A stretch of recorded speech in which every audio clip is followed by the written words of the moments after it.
ఇలా సంఘటన జరిగింది రండి అంటే నేను ఇక్కడికి రావడం జరిగింది. మేము వస్తున్న విషయం తెలుసుకొని పిల్లల్ని హడావిడిగా కడుపు ఇంకా నొస్తుంది మాకు తగ్గలేదు అంటుంటే కూడా వాళ్ళందరినీ అమ్మఒడి వాహనాలు, ముఖ్యంగా గర్భిణీ స్త్రీలను బాలింతల్ని తీసుకుపోయే అమ్మఒడి వాహనాల్లో పోలీసులను పెట్టి పిల్లల్ని హడావిడిగా తీసుకొచ్చి మళ్లీ హాస్టల్లో చేర్పించారు. ఇక్కడ మీరు చూశారు చెట్టు కింద అమ్మాయికి క్యాండిలా కూడా తీయలేదు. యాక్చువల్గా ఎప్పుడు తీస్తాము? పేషెంట్ మంచిగా అయినాక ఆ క్యాండిలా తీసేసి స్టేబుల్ అయినాక ఇంటికి పంపిస్తారు జనరల్గా. అంటే మేము వస్తున్నామని చెప్పి అమ్మాయికి క్యాండిలా కూడా తీయకుండా హడావిడిగా తెచ్చి ఇక్కడ చెట్టు కింద కుర్చీలో కూర్చోబెట్టి తీస్తా ఉన్నారు. ఎందుకంత భయము అంటున్నా, ఎందుకు దాచిపెట్టే ప్రయత్నం చేస్తున్నారు అంటున్నా. దాచిపెట్టడం ద్వారా కాదు కదా, సమస్యను పరిష్కారం చేయండి, పిల్లలకు మంచి భోజనం పెట్టండి.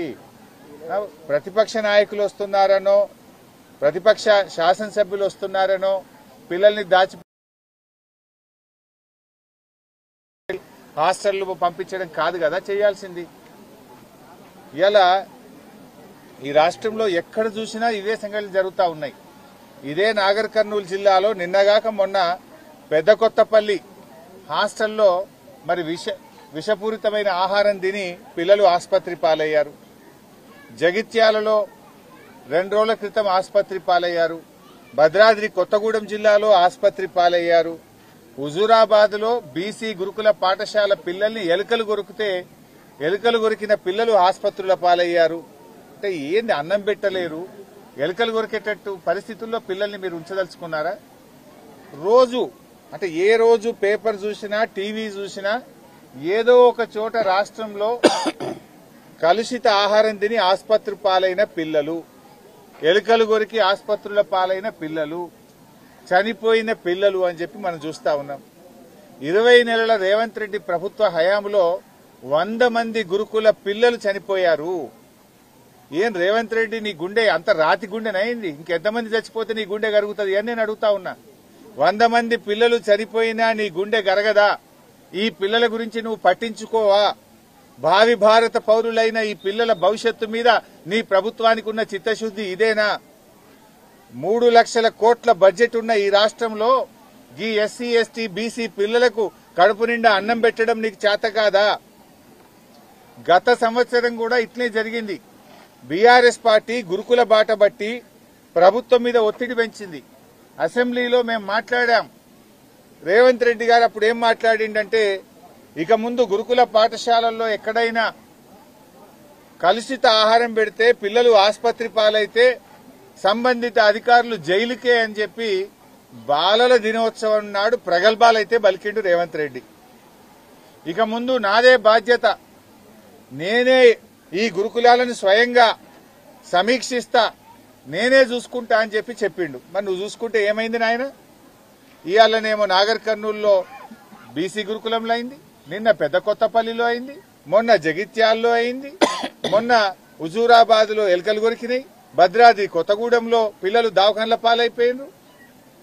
ఏంది అసలు? నువ్వే విద్యాశాఖ మంత్రివి, నీ సొంత జిల్లా మహబూబ్ నగర్, నీ జిల్లాలో నువ్వు విద్యాశాఖ మంత్రిగా ఉన్న నీ శాఖలోనే రోజు ఒక సంఘటన జరుగుతూ ఉంది. ప్రతిరోజు కూడా పిల్లలు ఆసుపత్రుల పాలైతా ఉన్నారు. 100 మంది చచ్చిపోయింది. ఇంకెంతమందిని చెప్తావు నువ్వు? ఇంత బాధ్యత లేదా నీకు? పట్టింపు లేదా? అరే అందాల పోటీలు పెడితే ₹1,00,000 ప్లేట్ భోజనం పెట్టినావు. ఈ పిల్లలకు 100 రూపాయలు పెట్టి కడుపు నుండి అన్నం పెట్టే శాతం అయితే లేదా? అందాల పోటీలు జరిగితే అందాల భామలను చూడడానికి 5 సార్లు పోయినావు.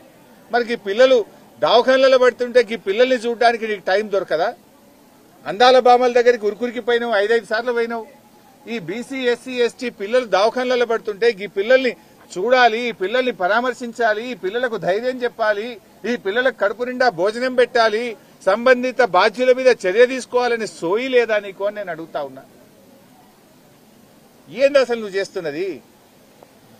ఇప్పుడు కేసీఆర్ ఆనవాళ్లు మారుస్తా అన్నావు. ఏం మారుస్తావు నాయన?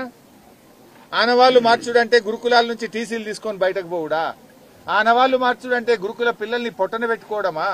ఆనవాళ్లు మార్చుడంటే గురుకుల పిల్లల్ని రోజు దవాఖాన్ల పాలు చేయడమా? కేసీఆర్ గారు ఉన్నప్పుడు 284 గురుకులాలుంటే 1023 గురుకులాలకు పెంచిండు. కేసీఆర్ గారు 1,60,000 మంది పిల్లలు చదువుతుంటే తన హయాంలో ఈ పిల్లలను గురుకుల పాఠశాలల్లో 6 లక్షల మందికి పెంచాడు.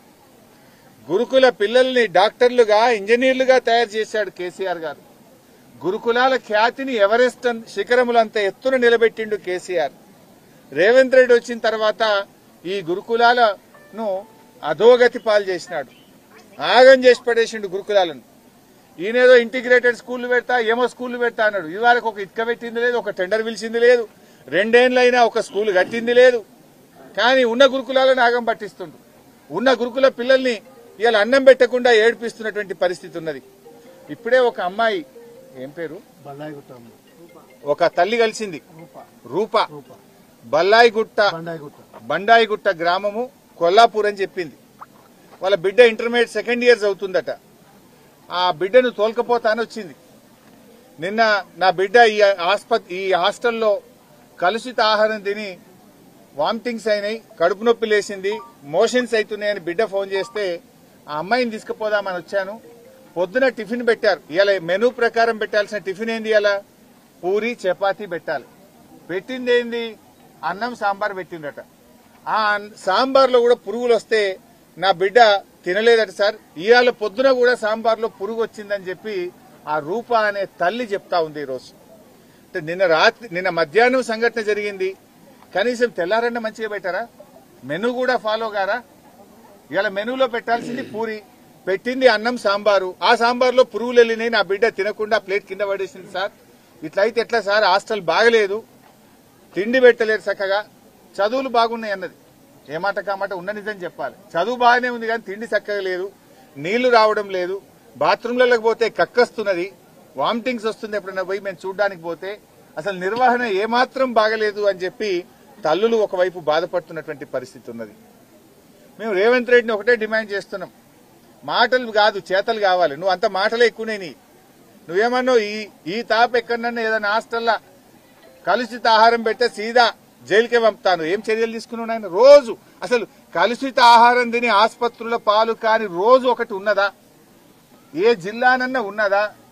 ప్రతి జిల్లాలో ప్రతిరోజు యాన్నో కాడ 100 మంది పిల్లలు దవాఖానలు పడుతున్నారు.